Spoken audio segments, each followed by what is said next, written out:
غفرانك ربنا وإليك المصير. لا يكلف الله نفسا إلا وسعها لها ما كسبت وعليها ما اكتسبت. ربنا لا تؤاخذنا إن نسينا أو أخطأنا.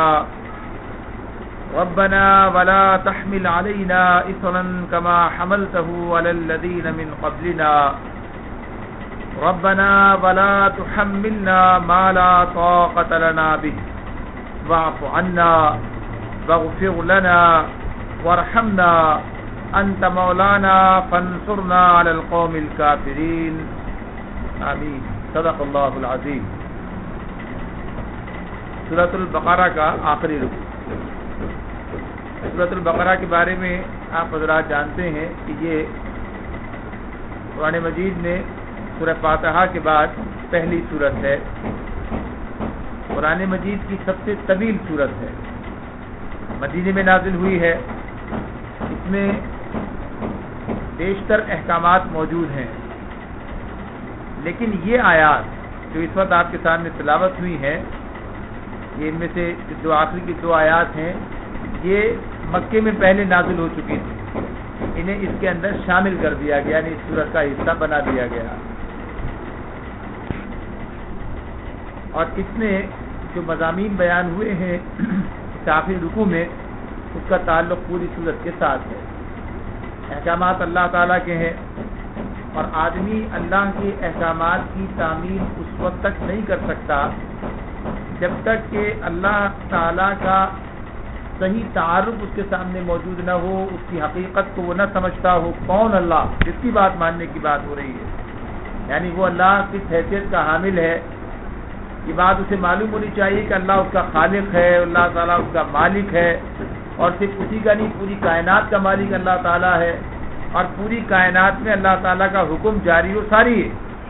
یعنی یہ بات انسان کے سامنے ہوگی کہ اللہ تعالیٰ جو کامل قدرت رکھتا ہے ساری کائنات پر، سارے انسانوں پر، ہر کام اس کی مرضی و منشا کے مطابق انجام پاتا ہے. جو وہ چاہتا ہے وہی ہوتا ہے، جو نہیں چاہتا وہ نہیں ہو پاتا. یعنی جو ہونے دیتا اس کی مشیت کے اندر شامل ہوتی ہے، اس کی مشیت کے بغیر وہ کام نہیں ہوتا. تو اس اللہ تعالیٰ کی طرف سے میں یہ سارے احکامات دیے گئے ہیں، ساری باتیں میں بتائی گئی ہیں.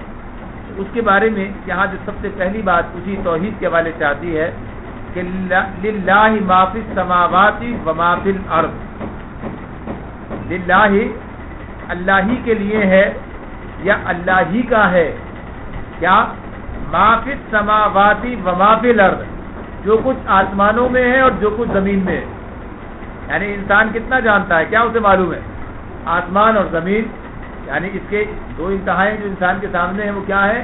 آسمان کی بات کرے گا یا زمین کی بات کرے گا. تو آسمان میں بھی اور زمین میں بھی، یعنی ہر جگہ جو کچھ بھی پایا جاتا ہے، جو کچھ موجود ہے، وہ سب کا سب کس کا ہے، کس کی ملکیت ہے؟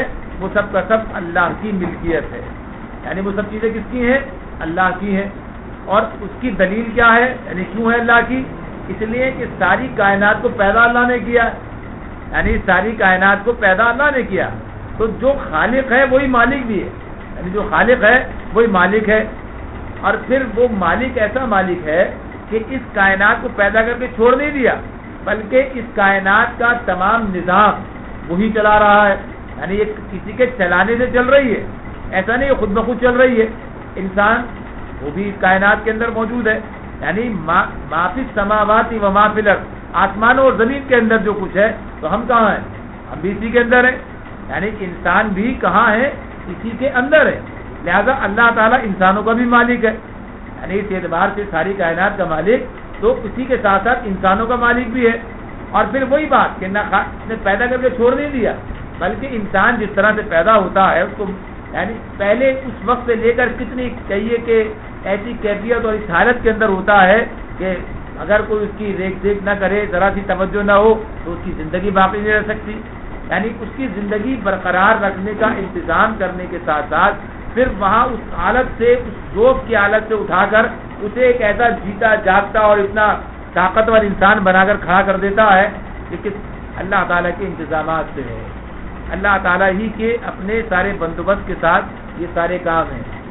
اگر یہ صرف ماں باپ کی بات ہوتی، حالانکہ ماں باپ بھی اللہ ہی نے پیدا کیے، اور ماں باپ کے دل میں وہ محبت بھی اللہ ہی نے ڈالی ہے، یعنی کہیں اور سے نہیں آ گئی.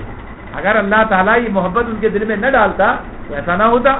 اللہ ہی نے وہ محبت ان کے دل میں ڈالی ہے جس کی بنیاد پر وہ ان کے لیے ساری سہولتیں فراہم کرتے ہیں، مصیبت جھیلتے ہیں اور ان کے لیے راحت فراہم کرتے ہیں. یعنی ایک ماں کی جو کیفیت کا اندازہ آدمی کرے، یعنی عام حالات میں تو کوئی کسی کے لیے اتنی قربانی نہیں دے سکتا، یعنی خود تکلیف میں رہے اور اولاد کو جو ہے وہ آسانی تک راحت پہنچائے. یعنی جس طرح بچوں کو پالا جاتا ہے، جو نوزائیدہ بچے ہوتے ہیں، اور جس طرح مائیں راتوں کو جن کے لیے جاگتی ہیں اور کہا کہ خود جو ہے گیلے میں لیٹتی ہیں، انہیں خشکی میں لٹاتی ہیں اور ان کے آرام اور ان کی ساری آسائش کا پورا انتظام کرتی ہیں. یعنی کیفیت کیا ہے، آدمی ذرا سوچے، غور کرے. یہ اس طرح کی جو کہ یہ محبت اور یہ ایثار کا جذبہ کس نے پیدا کیا؟ یعنی یہ محبت اور ایثار کا جذبہ اللہ تعالیٰ نے پیدا کیا اس کے اندر، تو اس کی بنیاد پر وہ یہ سب کام کر پاتی ہے. اگر اس میں یہ جذبہ موجود نہ ہو، یعنی ہر ایک کے لیے تو نہیں کر سکتی. ایک عورت جو ہے ہر ایک کے لیے کام کر دے، ہر ایک کے لیے نہیں کرتی، بلکہ مامتا جو اس کی ہے وہ اصلاً یعنی جو کچھ بھی کرے کسی کے لیے اتنا نہیں کر سکتی جتنا اپنی اولاد کے لیے کرتی ہے. اپنی اولاد کے لیے ساری چیزیں کر رہی ہوتی ہے، سب دکھ جھیلتی ہے، ساری چیزیں اس طرح ہیں. اور کیسی ہی کیوں نہ ہو، یعنی جس طرح کی بھی ہو، حد تو یہ ہے کہ معذور ہو.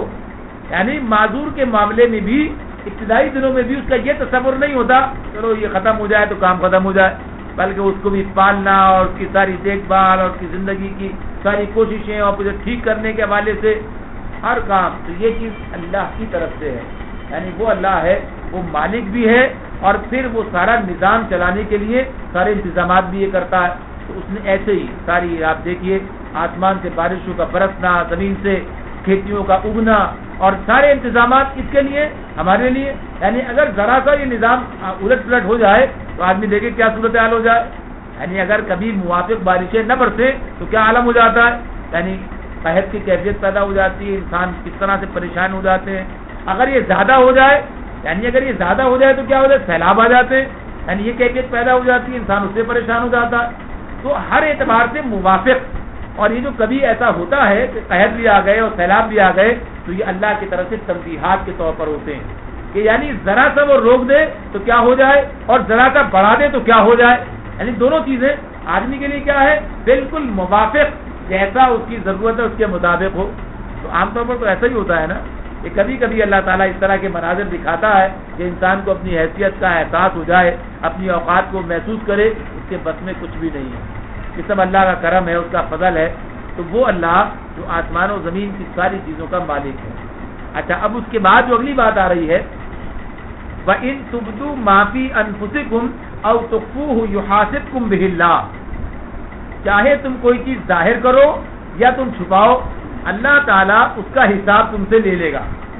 یعنی اب یہ جو بات اس کے فوراً بات سامنے آ گئی، لیکن توحید کے تو بڑے مضامین پوری صورت کے اندر موجود ملیں گے، لیکن اس کا ایک خلاصہ سا یہاں پر بیان کیا گیا. اور اس کے مان بعد یہ بات بیان کی گئی کہ یہ ساری کائنات بنائی، تمہیں بنایا، تمہاری ربوبیت کا سارا انتظام کیا، ساری چیزیں کر دی، تو بس کس لیے؟ ایسے ہی خامخواہ؟ ایسا نہیں ہے. یعنی اللہ نے دنیا بنائی، انسانوں کو یہاں پر بسایا اور پھر انہیں آزادی دی، اختیار دیا. ان میں کوئی اللہ کی فرمان برداری کرتا ہے، کوئی نافرمانی کرتا ہے، کوئی ظلم کا راستہ اختیار کر لیتا ہے، کوئی مظلوم بن جاتا ہے. یعنی مختلف چیزیں دنیا میں ہیں، کوئی اس طرح ہر طرح کے معاملات دنیا میں. تو آخر اس کا کوئی نظام ہے، یعنی وہ پیدا کرنے والا ہے، وہ حکیم بھی ہے، وہ عادل بھی ہے. تو ظاہر ہے کوئی ایسا وقت آنا چاہیے کہ جب اللہ تعالیٰ ان سارے معاملات کا حساب لے. یعنی جس نے جیسا کیا اس کا بدلہ اس کو دے دیا جائے.